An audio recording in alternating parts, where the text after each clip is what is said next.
person on your team defines an even struct that has the invariant of always holding an even number. It has a check constructor there, but somewhere else, you, perhaps, define a function that uses transmute to bypass that constructor. Obviously, this is a very simplified example. This usually appears in much more complex code bases, which makes it all the harder to reason about. For example, in the language, types like string can actually hold arbitrary bytes, not just valid UTF-8, but as soon as you call any of its safe methods, you run the risk of unsoundness. This is fundamentally the same issue here.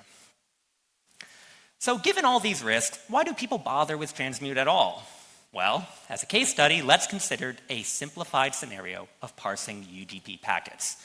A UDP packet starts out with 2 bytes for the source port, 2 bytes for the destination port, followed by a length and a checksum, and then the body of the packet follows. Now, for this talk, to keep our examples fitting on the screen, we're just going to consider parsing out the source and destination port, but imagine with your mind. A traditional parser might look something like this. The read header routine here takes in a slice of bytes and returns, optionally, an owned UDP packet header. It works by first reading out the first 2 bytes by value, that's the source port, reading out the second 2 bytes by value, that's the destination port, and then packaging these up by value into a UDP packet header. This is all well and good, but with transmute, we can do a lot better. The specification for a UDP packet is describing the wire layout of the packet. And with very little effort, we can find a Rust data type that has the exact same layout. We just, in this case, add rep_c and change the field types of source and destination port to be U8 arrays for those same alignment issues I referenced earlier. Given this, we don't need to copy any bytes out of that input source slice. Rather, we first just check that we have enough bytes in our buffer, and if so, we simply transmute that reference. This is called zero-copy parsing. And not only did it require far fewer lines of code than our read parser example, it also optimizes down to just a quarter of the amount of assembly. Scaled across an entire code base, this can have tremendous performance advantages. And remember here, for our simplified example, we were only parsing out those first 2 fields. If we parsed out more, read header would grow linearly with each field, but view header would keep looking exactly like that. The number 4 would just change to a bigger number. But transmute is also tremendously dangerous. What if we forgot to add rep_c to our struct? What if we forgot to change the field types of it? The consequence of these mistakes would be undefined behavior, and at a large code base, you can't trust individual programmers to get these details right at scale. The response to this in the ecosystem has been the creation of various crates that implement safe transmute. These crates don't prevent all mistakes, and they don't support all transmutes, but they do prevent most of the mistakes that lead to memory unsafety, and they're versatile enough you can actually build pretty cool stuff with them. The 2 major exceptional players in this area are ByteMuck, whose foundational abstraction is plain old bytes, which is types that can be transmuted from and into arbitrary initialized bytes. Also provides a host of other goodies. And zero-copy, which provides a whole hierarchy of traits that encode various kinds of safe transmutes.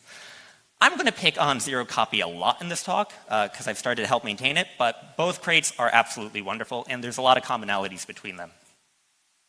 Both of these crates provide marker traits that encode when a transmute is safe. For example, zero-copy provides a from bytes marker trait that encodes that marks types which can be safely initialized from arbitrary initialized bytes.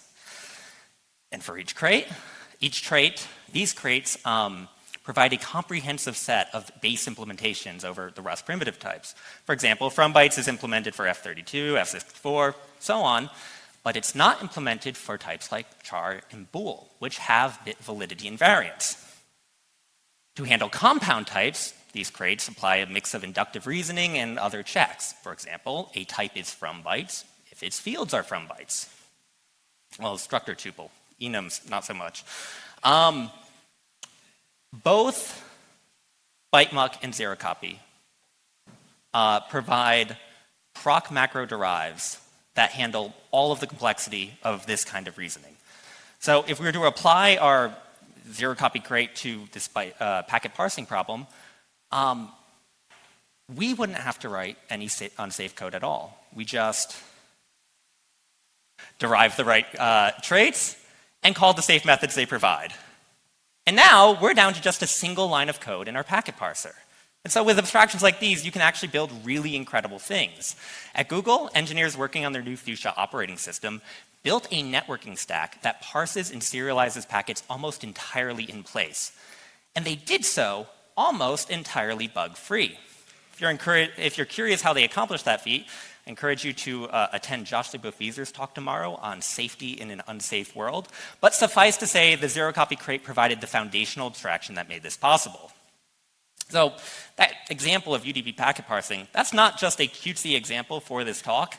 That is more or less what the NetStack 3 code looks like. But zero-copy's dirty secret is that it is backed by nearly 14,000 lines of subtle unsafe code, comments, and proofs. This is insane. The compiler already knows about the layouts of types. It has to compile your code. But it places the onus entirely on us to reason about those layouts in the context of transmute. Why can't it tell us whether a transmute is sound or not? And remember, zero-copy is only solving that limited problem of transmutes into bytes and from bytes. If state-of-the-art networking stacks can be built by solving this problem very well, what could be achieved if we have an analysis that can handle transmutes to and from arbitrary types? These are the questions that motivated the creation of Project Safe Transmute, which seeks to extend the Rust compiler with these kinds of reasoning abilities. To begin to do so, we had to develop a theory of type alchemy. The general idea is actually quite straightforward. A type source is transmutable into another type dest if every possible value of source is also a valid value of dest. At first glance, this might seem like a simple problem of sets and subsets. For example, the layout of a U8, you can think of it as the set of all values, initialized values ranging from 0 to 255. And the layout of a non-zero U8 would be the set of values ranging from 1 to 255. Given this, we can say that a non-zero U8 is transmutable into a U8 because its layout is a subset of the other, but the reverse would not be transmutable because its layout would be a superset. But this representation is extraordinarily computationally complex. Sure, if your types are a single byte, your sets will have a manageable size. But as the sizes of your types grows, so too do the sizes of their sets, untenably so. Worse, types are not necessarily even finite. A linked list does not have a statically defined length. It might even be circular. And for transmute, we actually do have to reason about that tail element there. We can't just forget it exists. Fortunately, there's another way to view types. The layout of a type is a finite automaton in which each edge represents a validity constraint between 2 bytes, and each path of edges from start to finish represents a particular possible value that type might have.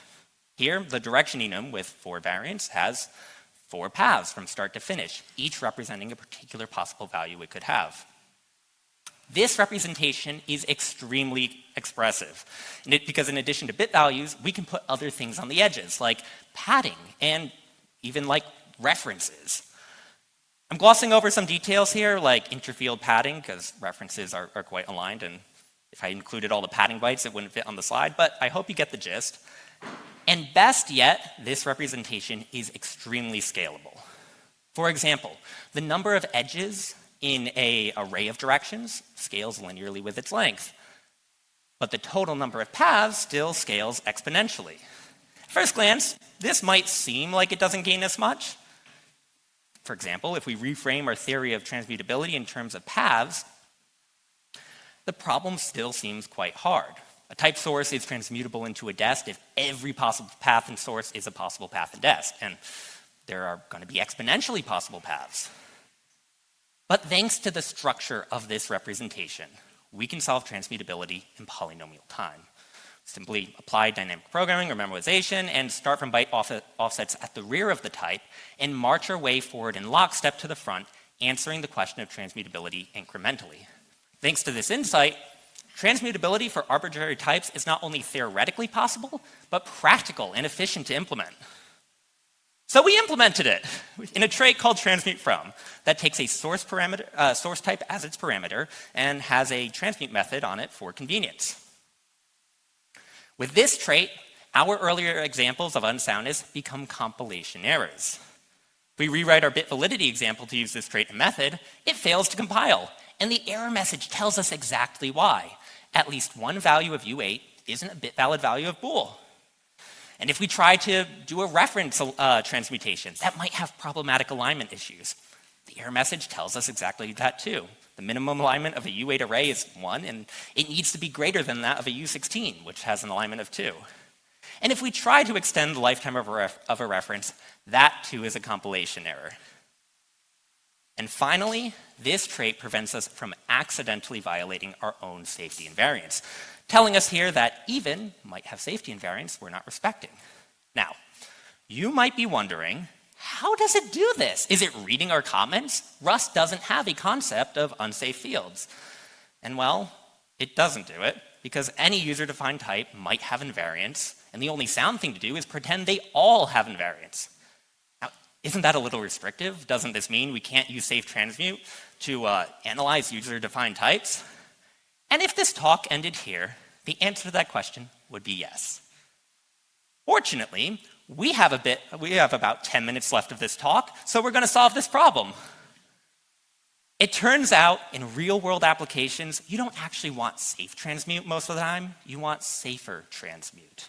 So we built an escape hatch. We added a const generic parameter called assume to transmute from that lets you tell the compiler which invariance it should assume that you, the programmer, are taking care of during its analysis.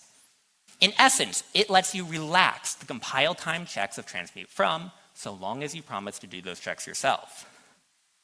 For example, let's again consider transmuting a U8 to a bool. Sure, this transmute is invalid for most values of source, but if we uphold our end of the deal and check dynamically that source is a valid bool, and we add assume validity to transmute from, it will accept this example. And likewise, if we tell the compiler to assume alignment, it'll let us do transmutations that might have problematic alignment issues. And finally, if we tell transmute from to assume safety, it will let us do transmutations that could violate the safety invariance of the involved types, enabling you to use transmute from on user-defined types. This trait is available right now on Nightly, and we believe it provides effective safety goggles for people doing transmutes and people abstracting over transmutes. For one-off transmutations, the value of assume tells you exactly what you need to write in your safety comment. For example, if we assume alignment and validity, well, that's our cue that our safety comment needs to have 2 bullet points where we justify why we're satisfying validity and alignment. But moreover, we see this as a truly versatile building block for higher level abstractions over transmute. For example, implementing the from bytes traits from zero copy now requires a massive amount of unsafe code, proving that self can really be transmuted from arbitrary initialized bytes.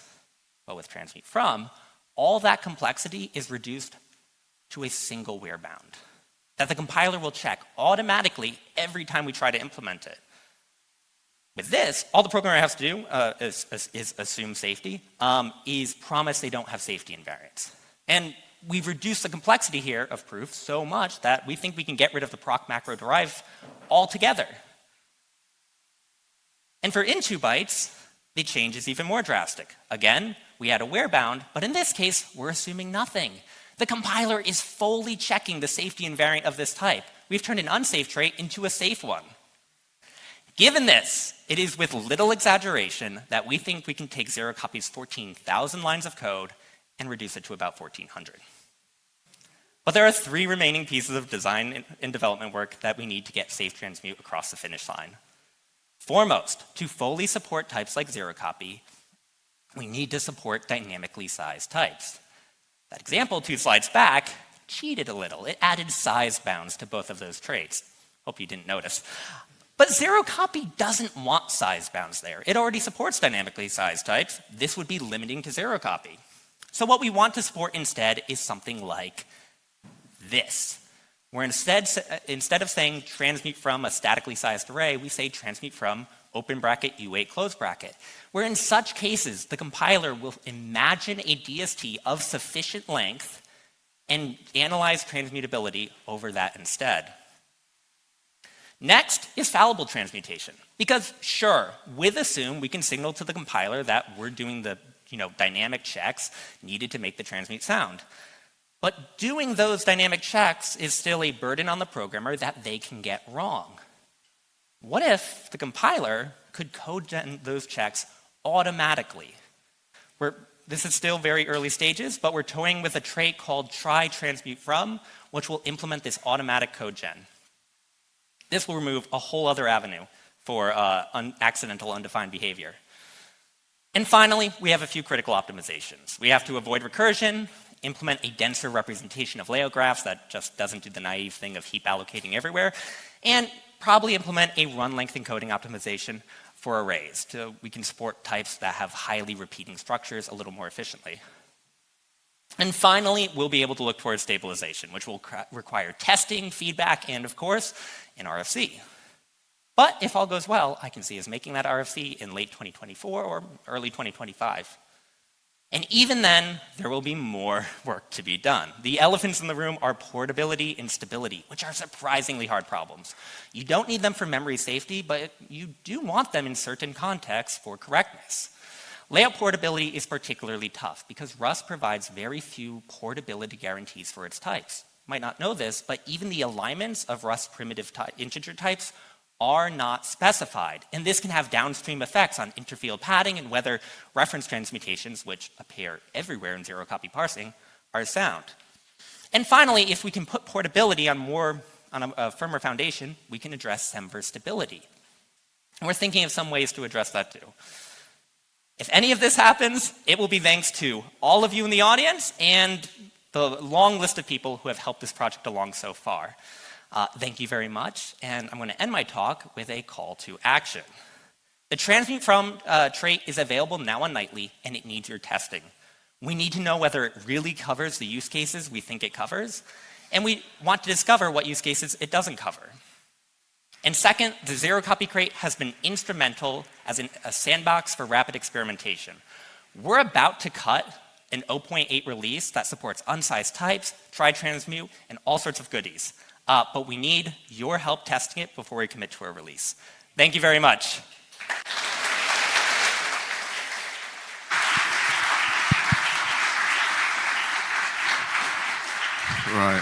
Right. Thank you. And it wouldn't be a developer conference without some on-the-fly debugging, right? So thank you all for your patience. Please give Jack another big hand, please.